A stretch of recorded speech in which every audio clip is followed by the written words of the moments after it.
Pileated woodpecker. The pileated woodpecker has caught my attention due to its large size and red-colored crest.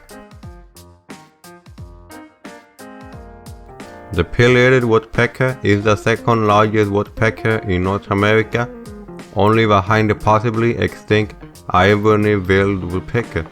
However, due to the difficulty to find this pecker in urbanized areas, it took me more than 2 years to collect material to create this video.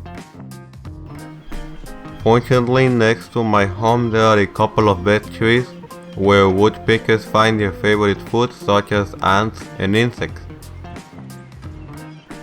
Pileated woodpeckers have a good technique to find prey.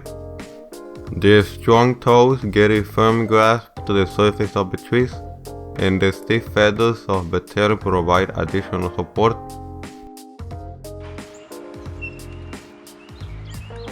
Woodpeckers use their bill to tear bark from trees and capture insects from the naked surface of the wood.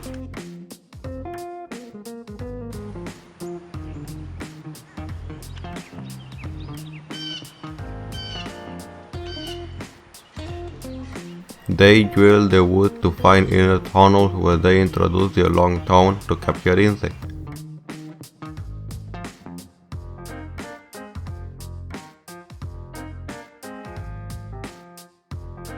The tongue bone is so long that it winds around the skull, cushioning the brain and avoiding damage from the powerful impact.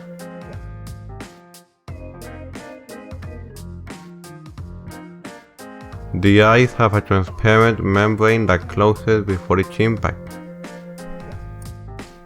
This membrane keeps the eye from popping out of the head and protects the eye lens from flying debris.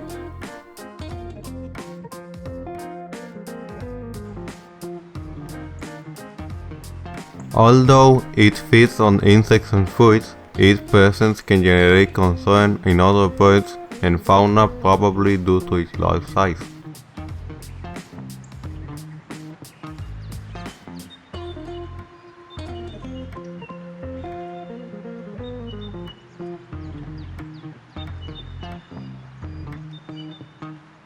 The male and female of this species are very similar. In the male, the cheeks and forehead are red. In the female, these spots are black. With my sights set always on the heights, I will continue to capture new material to share soon.